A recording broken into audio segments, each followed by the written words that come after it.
E paz de nosso Senhor Jesus Cristo esteja conosco.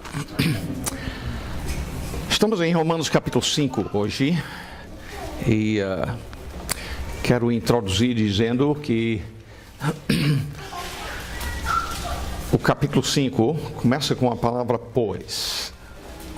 Paulo tem estabelecido no primeiro capítulo que por causa do nosso pecado nós estamos sobre a ira de Deus. Ele não começa falando quanto ao Evangelho, não começa falando do amor de Deus, mas da ira de Deus. É aquilo que nós merecemos diante dele por causa do nosso pecado, por exemplo, o nosso pecado de ingratidão, esquecendo de agradecê-lo pelo pão. Talvez ainda façamos isto, mas agradecemos pelo ar que respiramos, pela roupa que temos para vestir, a casa, a Bíblia e muitas outras bênçãos espirituais. Por causa disto, o homem é entregue por Deus a seus próprios desejos, sexualmente, homossexualismo e as demais paixões de rebeldia contra os pais e maldade para com os outros seres humanos. Hipócrita, capítulo 2, condenando as pessoas por fazerem algo que a pessoa mesmo faz. De forma que no capítulo 3, o apóstolo Paulo tem dito que pecado contra o Senhor. Todos têm quebrado a sua lei. Não só em atos, mas na intenção do coração, faltando com amor a Ele, ou na intenção egoísta de procurar glória para si. E Paulo tem dito, a partir do capítulo 3, versículo 21, que Deus permanece sendo justo, providenciando um meio de justificar pecadores, apesar dos seus pecados. Ele providenciou Cristo para morrer no lugar do pecador.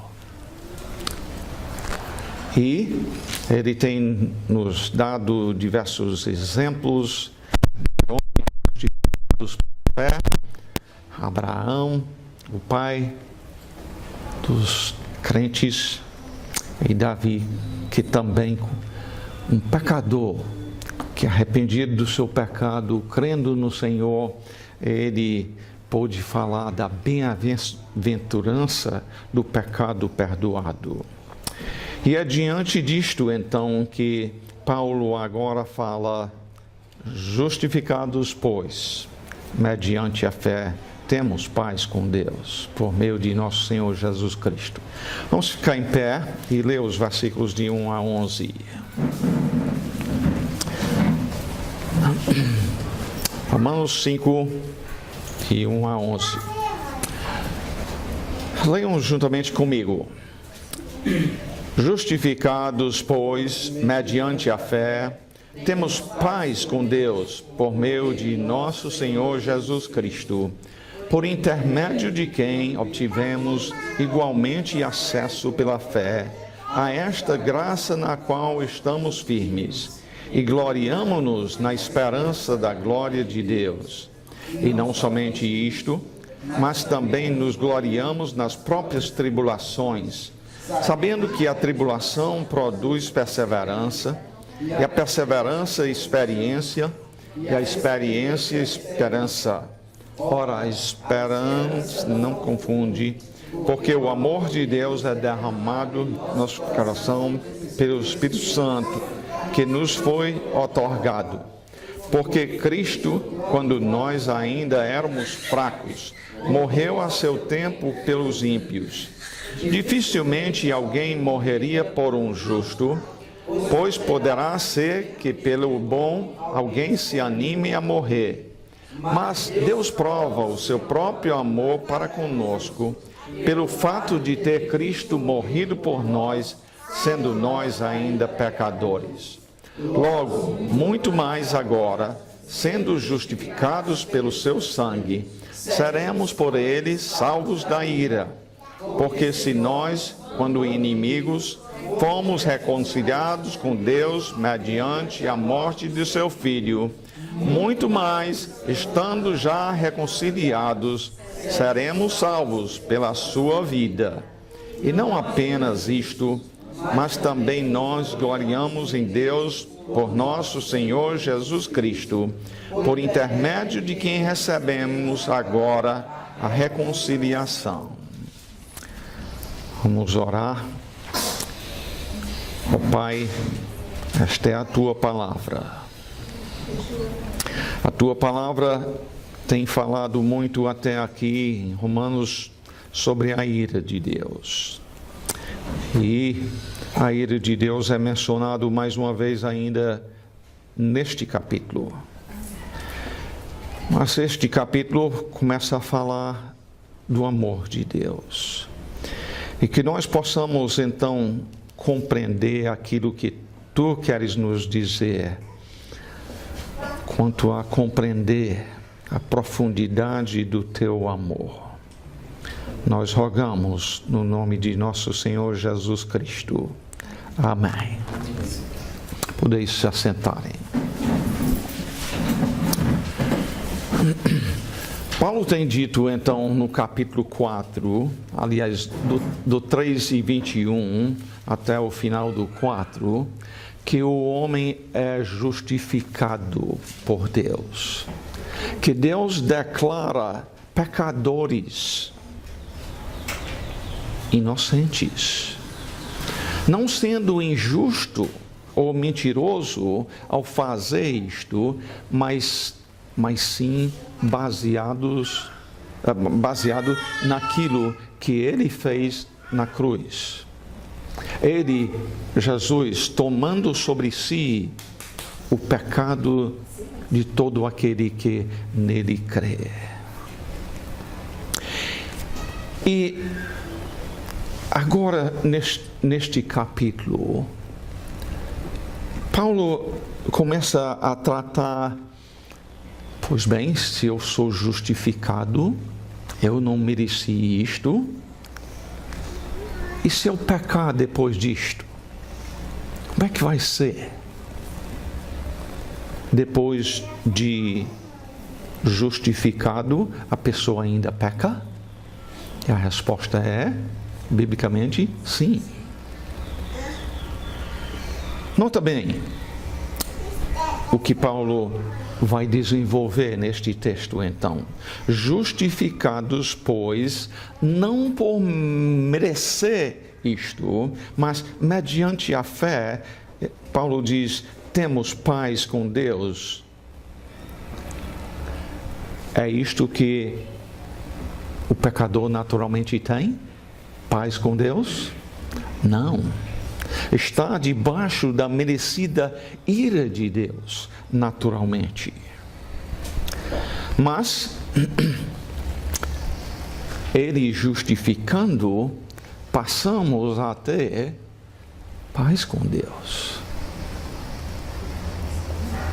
Não é difícil ser que, seja na sua casa ou seja no seu trabalho, você enfrenta muita falta de paz. Mas, em Jesus Cristo, o pecador passa a ter paz com Deus. A palavra justificados, nós devemos observar aqui que é uma palavra que está na voz passiva, isto é, justificação é algo que nós recebemos, não algo que nós fazemos ou merecemos. E além disto, está no passado. Justificação não é um processo. Isso é muito importante a gente compreender. Justificação não é uma coisa que a gente progride até que se justifica. Não, justificação é algo que Deus faz uma vez e para sempre. Algumas Bíblias traduzem, em vez de justificados, traduzem como tendo sido justificados. Já aconteceu, é um fato estabelecido pelo Senhor. É um ato de Deus como juiz de dizer: sim, você compareceu diante de mim, eu sei que é um pecador, mas diante do fato de você ter se arrependido do seu pecado, crido no sacrifício de Jesus Cristo na cruz do Calvário, eu declaro você como a sua dívida está paga e viveu uma vida perfeita, ele nunca me ofendeu e a justiça dele é colocado na sua conta. Nota bem que ele diz que isto vem não por mérito nosso, mas sempre mediante a coisa que cabe da parte do salvo é crer em Cristo, não crendo mais na sua própria bondade, reconhecendo, do contrário, a sua pecaminosidade. A paz com Deus é possível somente por uma pessoa, por meio de Jesus Cristo, nosso Senhor. Por meio dele, podemos ter paz. Versículo 2, então, continua dizendo: por intermédio de quem obtivemos igualmente acesso, pela fé, a esta graça na qual estamos firmes.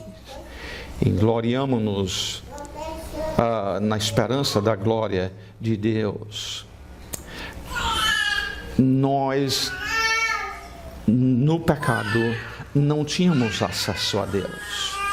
Adão e Eva lá no jardim pecaram e foram expulsos do jardim.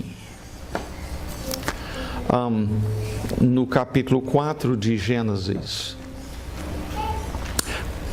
a oferta de Caim não foi aceito.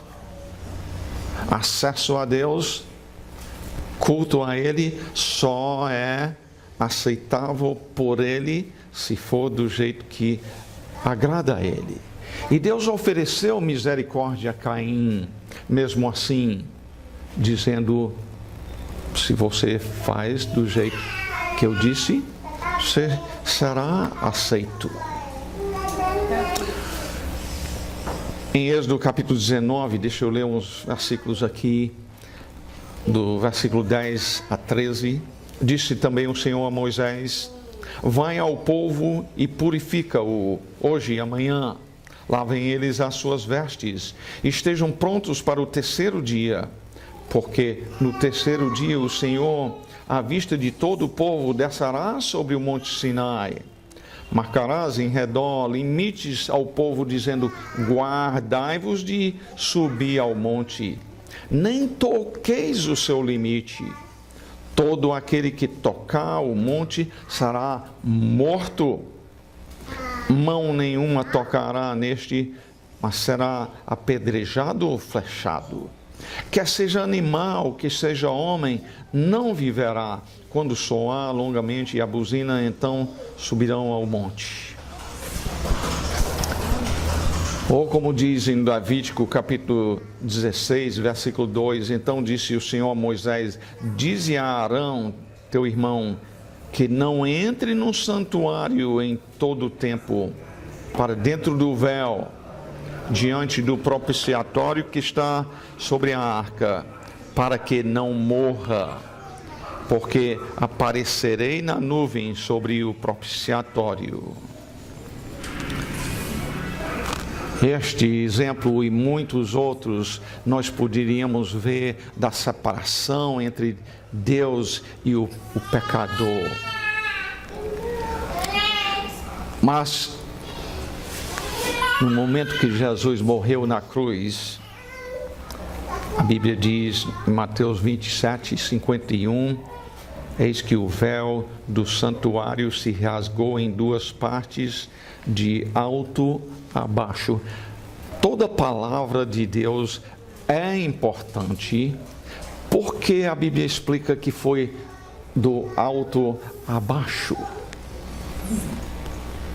Porque quem fez isto? Foi de baixo para cima, feito por um homem? Não, Deus rasgou o véu de cima para baixo, falando de que agora, por meio de Cristo, aquele que nele crê tem acesso a Deus. Paulo então continua dizendo, nos versículos 3 a 5, nota uma transformação que ocorre na vida do salvo. E não somente isto, mas também nos gloriamos nas próprias tribulações. Aquelas dificuldades que nos vêm justamente por causa de seguirmos a Cristo. Um rapaz estava aqui nessa semana falando da dificuldade dele em casa, ele querendo ser honesto, fazer o que é correto, e os pais não sendo salvos. A preocupação quanto a como é que a sua mãe vai tomar ou vai reagir, talvez até morrer por uma decisão que ele possa tomar que contraria a vontade dela. Paulo diz aqui, quando a pessoa está em Cristo, nos gloriamos nas próprias tribulações, as dificuldades que a gente enfrenta. Como?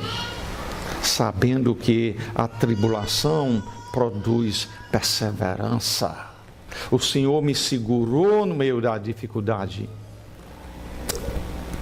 E a perseverança, experiência que aumenta mais a confiança no Senhor, e a experiência, esperança. A esperança na Bíblia não é a esperança que este mundo fala. Eu espero ganhar na loteria. É provável que não ganho, mas eu espero. Aliás, nós não devemos nem estar jogando, não, mas é assim que o mundo fala. Hein? A esperança bíblica é uma esperança, uma certeza, só que eu não tenho recebido aquilo que eu ainda tenho a certeza de receber. Ora, a esperança não confunde, porque o amor de Deus é derramado em nosso coração pelo Espírito Santo que nos foi outorgado. Compreenda que aqui nós temos a primeira referência ao amor de Deus neste livro. A primeira.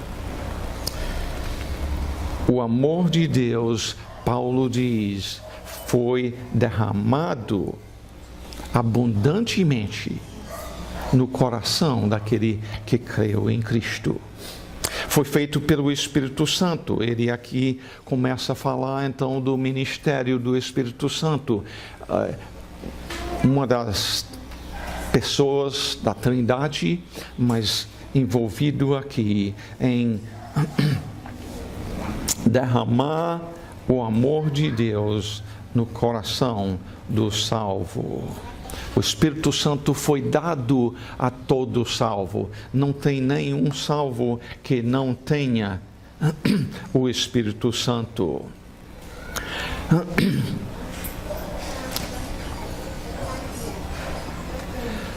Quando a Bíblia diz que Ele nos amou, agora, aqui em 5:5, nós podemos começar a compreender melhor o que significa o amor de Deus. Não é um amor que ignora o pecado. Ignorar o pecado que traz morte, traz separação de Deus, traz separação nos nossos relacionamentos, até em casa e no trabalho e assim por diante. Ignorar o pecado não seria um gesto de amor, seria um gesto de falta de amor. Então, muito obrigado, irmão. Quando Deus amou ao pecador, Ele decidiu procurar o bem do pecador, apesar dele não merecer isto. Foi isto que Ele fez por ti? Ou você acha que tem que merecer o amor dele? O amor de Deus, registrado aqui na Bíblia, é Deus procurando o bem de quem não merece. E nós vamos ver já já que isto tem uma implicação grande em termos do tempo de justificado para frente. Aliás, isto deve caracterizar o nosso amor pelos nossos irmãos, deve caracterizar o nosso relacionamento com os ímpios e perdidos. A gente leva as pessoas porque elas merecem isto.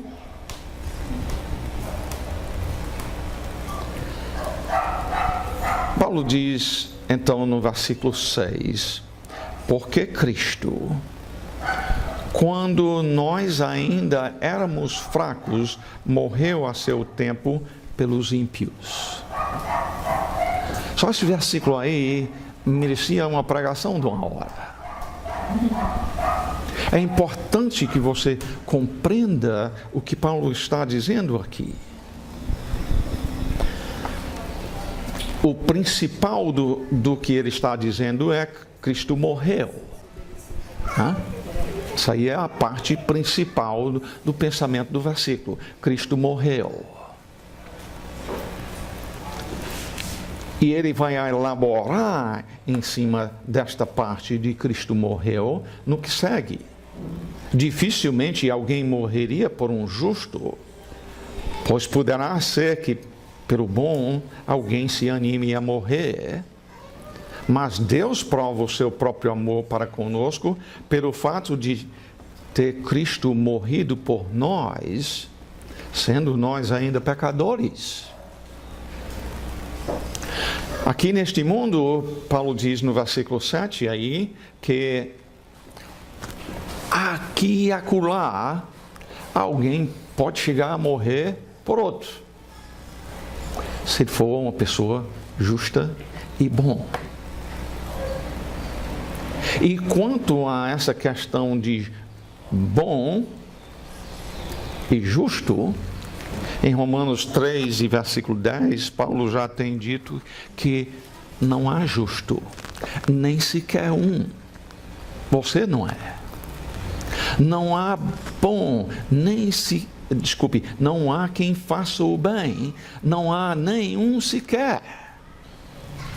Porque diante do Senhor, a questão não é só se você, por exemplo, deu um auxílio a uma viúva, que a Bíblia diz que faça.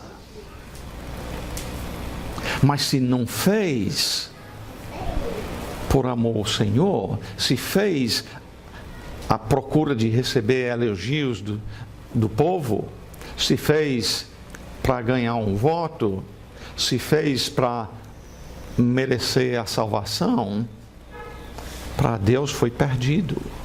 Não foi um ato bom, porque a intenção não foi boa. Então, Deus amou, Cristo morreu A morte dele foi a grande demonstração do seu amor. Ele fez porque você era bom. Ele fez porque você era justo. Aquilo que talvez um ser humano chegue a fazer por outro ser humano. Paulo diz, não foi assim. Nota as palavras que ele diz, voltando ao versículo 6 então, porque Cristo, quando nós ainda éramos fracos, está falando aqui da questão do tempo. Quando foi que ele morreu para salvar pecadores? Não foi depois de fazerem um bocado de coisa boa. Foi quando éramos fracos, e além de fracos, o versículo 6 diz, morreu a seu tempo pelos ímpios, não justos, não bons, ele morreu por ímpios, pessoas maus. No versículo 8, vejamos por quem a Bíblia diz que Cristo morreu. Sendo nós ainda o quê? Pecadores. O versículo 9 vai falar que por causa de sermos isto, merecíamos a ira de Deus, e Ele nos salvou disto. E versículo 10, como é que versículo 10 nos descreve em termos do tempo quando Cristo morreu? Porque se nós, quando o quê? Inimigos, fomos reconciliados com Deus mediante a morte de seu Filho, muito mais, estando já reconciliados, seremos salvos pela sua vida. Então, você já tem compreendido que por natureza você era fraco, de fato tão fraco que espiritualmente morto, não tinha uma coisa que você poderia fazer para agradar a Deus, para merecer qualquer coisa da parte dele. Você era um ímpio, um pecador, um inimigo dele. E Paulo está dizendo tudo isto a que finalidade? A finalidade é que nós compreendamos o tamanho do amor dele.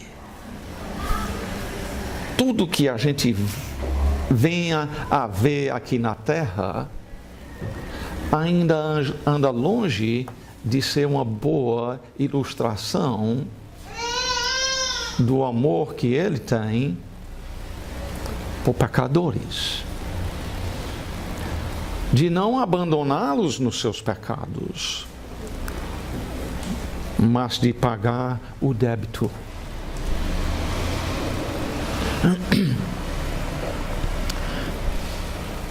Mostrando assim o tamanho do seu amor.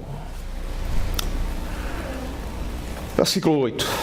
Mas Deus prova o seu próprio amor para conosco.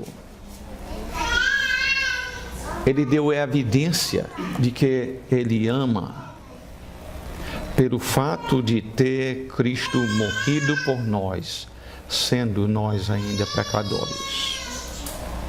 O salário do pecado é a morte. É o que você merecia, eu merecia, por causa de um pecado. Quanto mais de todos os pecados que temos cometidos. Desculpe. Sendo nós ainda pecadores, aqueles que mereciam a ira de Deus,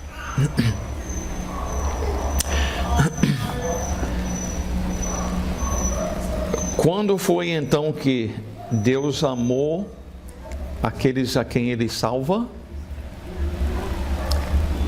Não depois da gente fazer um bocado de coisa boa. E a implicação onde Paulo está querendo chegar com isto é: o que é que o justificado pode fazer com que o Senhor o deixe de amar?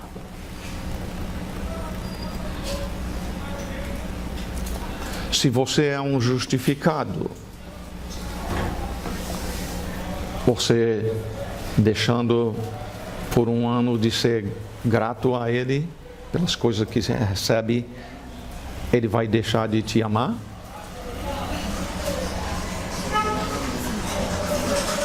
Se você matar alguém, Ele vai deixar de te amar?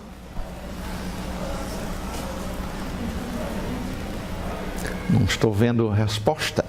Não.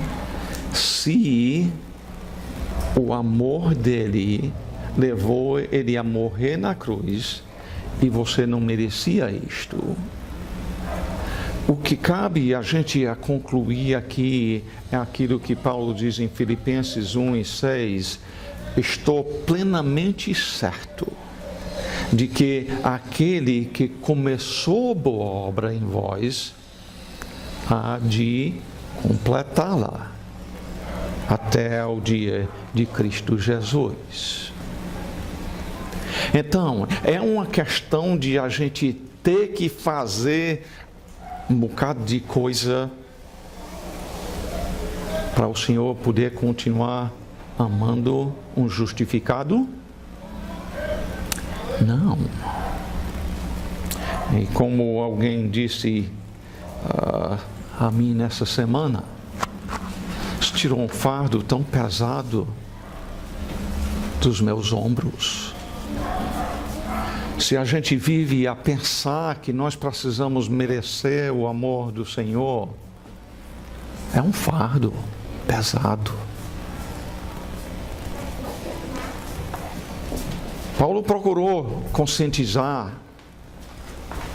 os romanos do fato do seu pecado.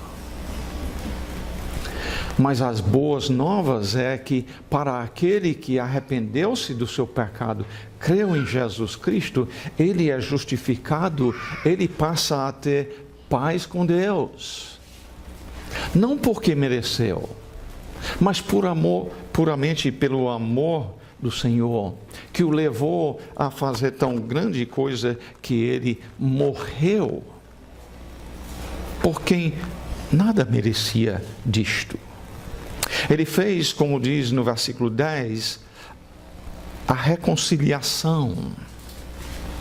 Porque se nós, quando inimigos, fomos reconciliados com Deus mediante a morte de seu Filho, fomos reconciliados de novo. Quem fez isto? É nós que decidimos, eu preciso ir a Deus, eu preciso me reconciliar com Ele? Não, é algo de novo, voz passiva, Ele que fez para o justificado. Ele continua dizendo então, muito mais, estando já reconciliados. De novo aqui, reconciliação não é um processo, é algo que Deus fez uma vez para sempre para o salvo. E aí, nota o que ele diz: seremos salvos pela sua vida. E aí eu pergunto, então, esse reconciliado ainda não é salvo no sentido de ser feito um filho de Deus e receber a vida eterna?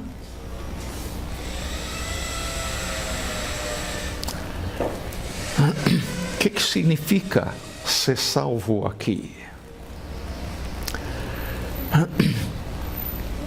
É possível a pessoa ser reconciliada com Deus e não ser salvo? Não. Então, quem é reconciliado é feito um filho de Deus. Então, a salvação que ele está falando aqui tem que referir ao processo de Deus de separar o filho dele do pecado até a perfeição um dia no céu. Seremos salvos, não tem dúvida aí. Está no futuro, mas a salvação aqui não é mais aquilo quanto ao começo, é aquilo que ele vai continuar fazendo e completando até apresentar o salvo perfeito diante do Senhor. E não apenas isto no versículo 11, mas também nos gloriamos em Deus por nosso Senhor Jesus Cristo, por intermédio de quem recebemos agora a reconciliação.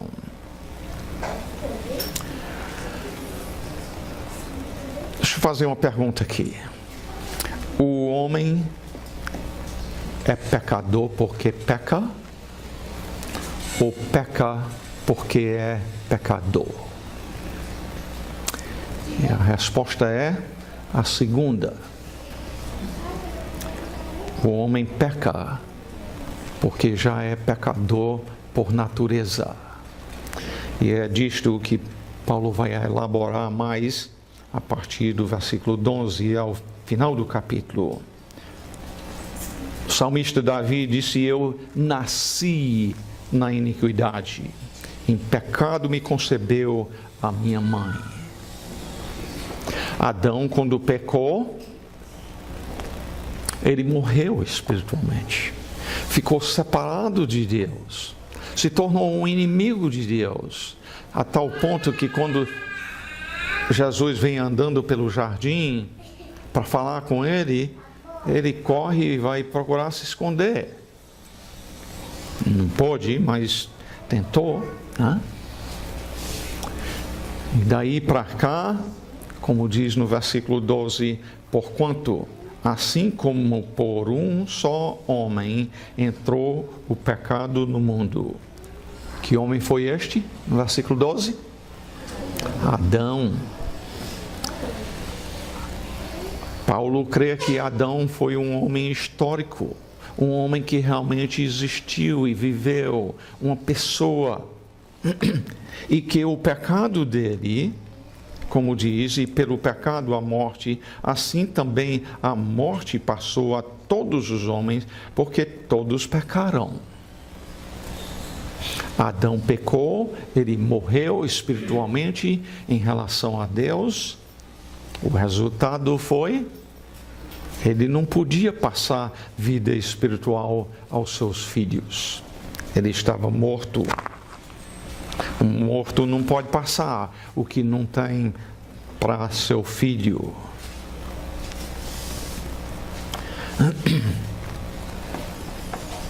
Quando Paulo diz aqui que pelo pecado a morte,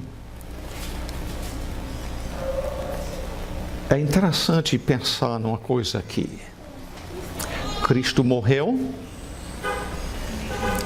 Morreu porque tinha pecado? Não. Ele só morreu quando? Quando, como diz em 2 Coríntios, capítulo 5 e 21, quando foi imputado aquele que não conhecia pecado, ele, Deus Pai, o fez pecado, colocou, imputou a Cristo o pecado de todo o que nele crê.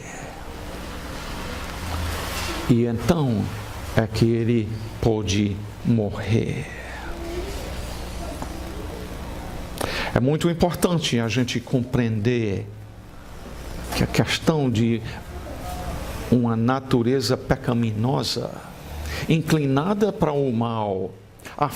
O pecado, a Bíblia ensina que nós somos totalmente depravados em pecado. O pecado afetou o nosso ser todo. Corpo, os desejos, a mente, as emoções, todas elas foram afetadas pelo pecado. Quando dizemos o homem é totalmente depravado, não significa que ele comete todos os crimes que seria possível. Ele pode ser uma pessoa que o povo conhece como sendo uma pessoa boa, mas sem Cristo ele é, na verdade, afetado em todo o seu ser pelo pecado. Paulo então continua dizendo: a morte passou a todos os homens porque todos pecaram. Porque até o regime da lei havia pecado no mundo, mas o pecado não foi levado em conta quando não há lei. Entretanto, reinou a morte desde Adão até Moisés, quando veio o regime da lei, 2.500 anos da criação até Moisés. Mesmo sobre aqueles que não pecaram, a semelhança da transgressão de Adão, isto é, Adão recebeu do Senhor uma ordem explícita. O Senhor Deus disse a ele: de toda a árvore do jardim comerás livremente, mas do fruto da árvore do conhecimento do bem e do mal não comerás, porque no dia em que dela comeres, certamente morrerás. Adão recebeu diretamente do Senhor esta ordem. E durante 2.500 anos, Deus não deu ordem diretamente a senão poucas pessoas, e estas mesmas não foram registradas na Bíblia até mais tarde, no tempo de Moisés. Mas mesmo assim, estas pessoas, digamos Caim, digamos os filhos de Noé, Sem, Cã e Jafé, estas pessoas eram pecadores? Sim. E a prova é, morreram, né? Porque o pecado já vem por natureza, todos nascem pecadores e por isso passam a pecar. E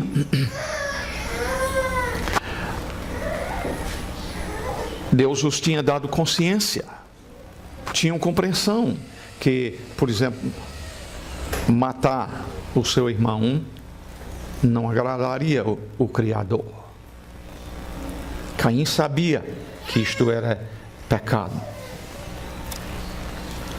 Mas, nota no final do 14, Paulo diz que Adão prefigurava aquele que havia de vir. Quem é esse que deveria vir? Jesus Cristo. Então, ele aqui começa a dizer, tem uma certa semelhança entre Adão e Cristo. Vejamos o que é. Todavia, não é assim o dom gratuito como a ofensa, porque se pela ofensa de um só, e quem cometeu esta ofensa? Adão.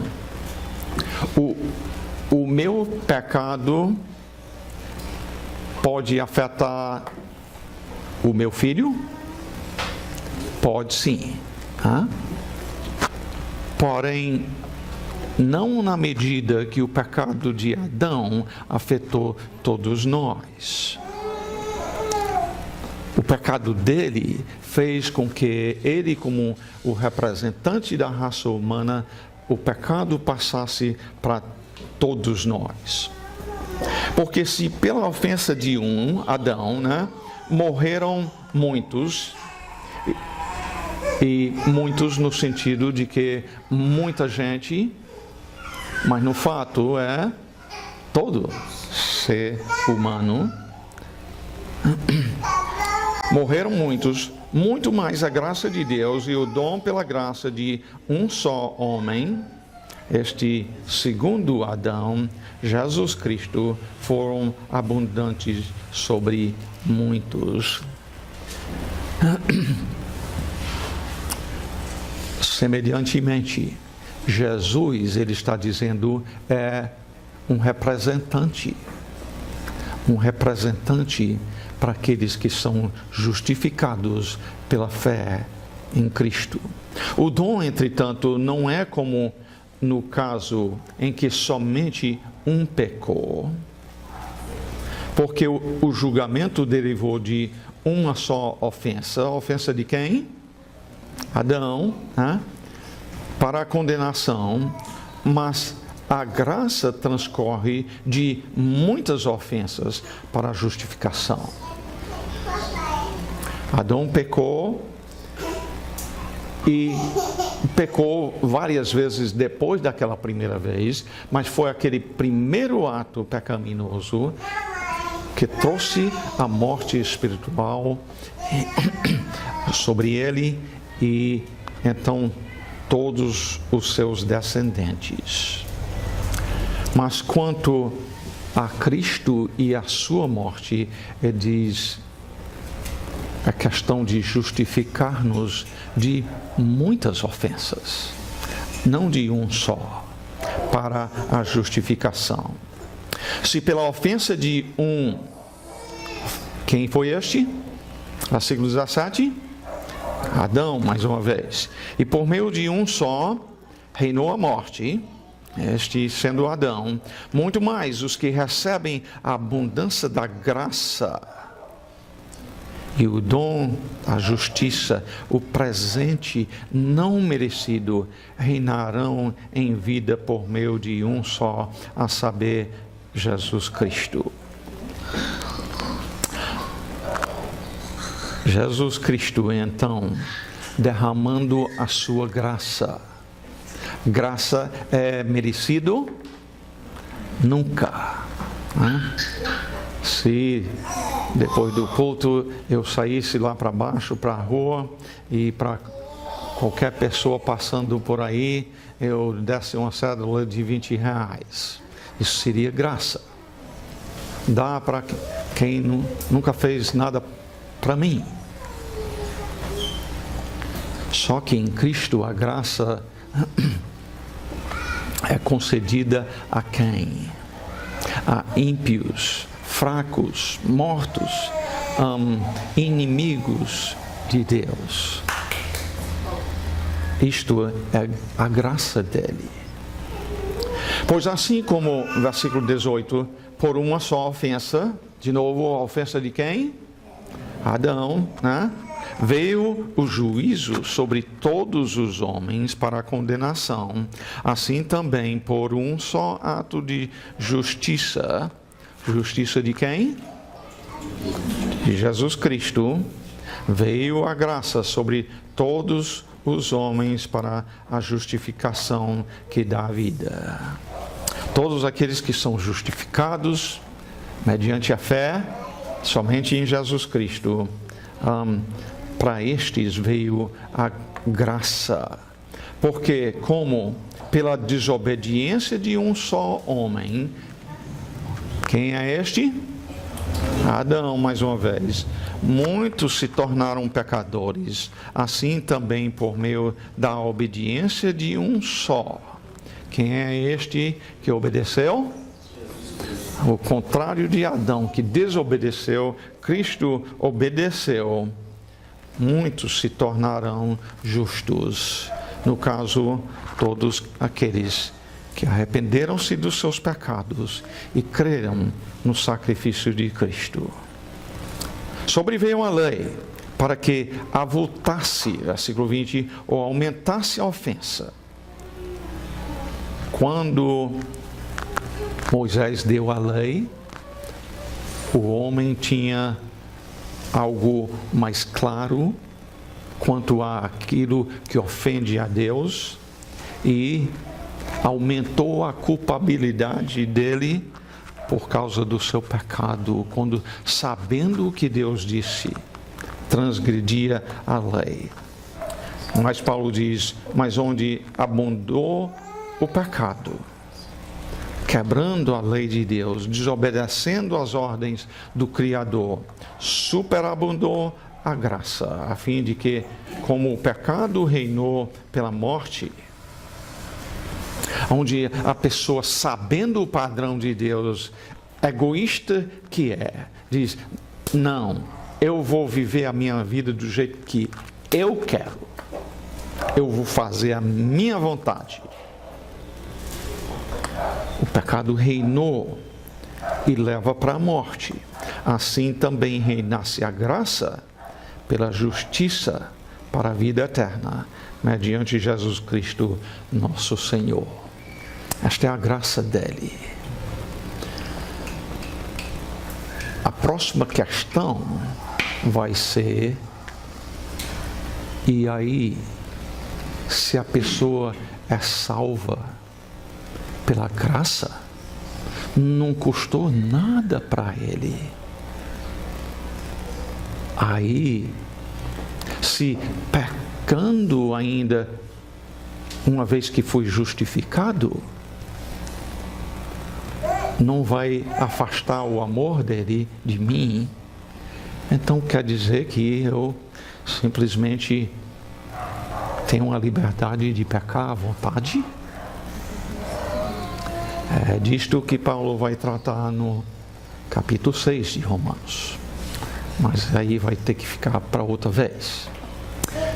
Mas eu espero, concluindo, que nós tenhamos compreendido o que significa ser justificado. É ter paz com Deus, onde éramos inimigos. Pode ser que você nunca pensou de si mesmo como sendo inimigo dele, morto nos seus delitos e pecados, um ímpio. Mas é o que todos nós, por natureza, Deus diz que nós somos. Mas é possível ter paz com Deus. É possível saber que é amado por Ele, mesmo sem merecer.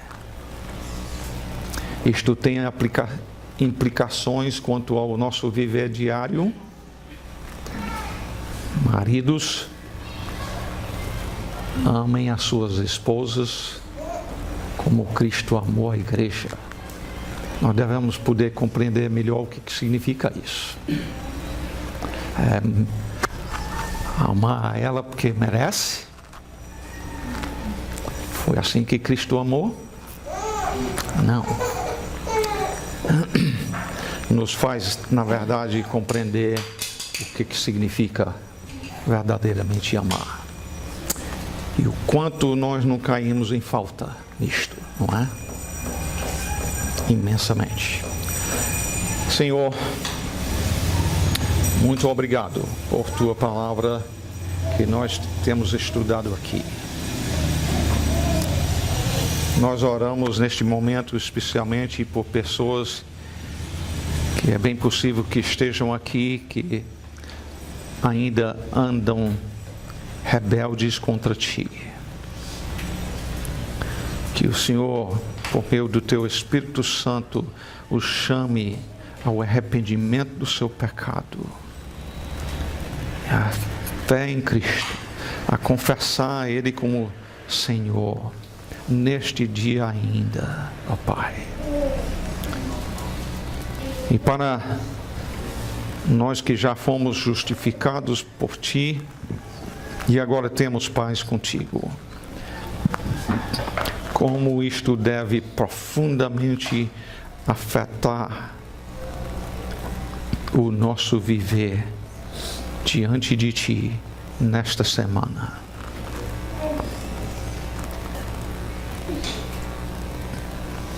que possa nos compelir a amar uns aos outros como igreja, amar os perdidos por amor a Jesus Cristo. Faça essa transformação em nossos corações. Nós rogamos no nome do Senhor Jesus Cristo. Amém.